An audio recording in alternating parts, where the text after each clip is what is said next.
Welcome back, everyone. We just wrapped up day 2 of the Iowa Boys State Wrestling Tournament in Des Moines, and a number of Siouxlanders have punched their tickets to Friday's semifinal rounds. Sports Force's Jason Moeller has been at the Wells Fargo Arena covering all the action, and he's got the highlights and results from these key matchups.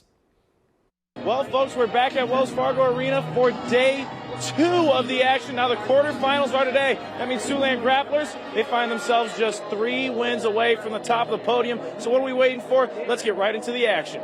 We'll start like we did yesterday with Class 1A at 113. Akron Westfield's Cale Morrow is methodical, getting to his opponent's back for 2 points in his 6-0 victory.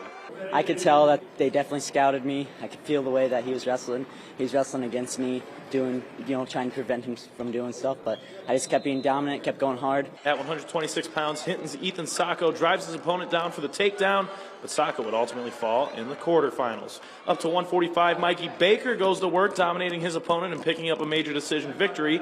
Head up to 160, Woodbury Central's Max McGill lifts his opponent up and throws him down for 2. McGill would move on due to an injury his opponent sustained later in the match. Kobe Scott of MVAO COU at 182 powers through his opponent for a takedown. Scott would make the semifinals with an 8-1 W. That loss last year really opened up everything to me. I worked a lot harder this offseason, went to some more camps, and that's been my goal since last year. Up to 195, Westwood's Jackson DeWald dominates his opponent all match.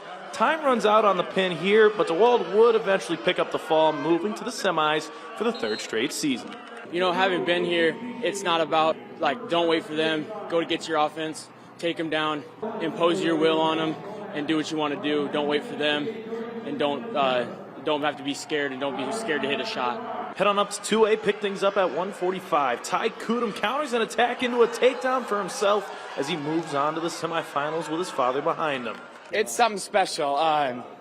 This was last year with Dad, so we're going to make it a great one. It's nice because he can always push me a little bit further, partly because he is my dad, and he's willing to go the distance that some coaches might not want to go. So it's been nice. I'm going to miss it, that's for sure. Keep it going at 182. Sheldon South O'Brien's Jarrett Roos just steamrolls his opponent, grabbing a pin and a spot in the semifinals. Little Metro action to wrap us up at 170. Ethan DeLeon of Bishop Heelan works his way to his opponent's back for 2 in this dominant victory to advance to Friday. I can tell the guy was definitely scouting my ankle pick, but it's whatever. I can score from anywhere. I know I can. I'm confident. I adjusted in the match and was able to finish almost every period on top. We'll head up to 3A, pick up at 220 in an all-Siouxland matchup, but Aiden Hogue finds an opening, gets the takedown, and eventually a 6-1 decision victory.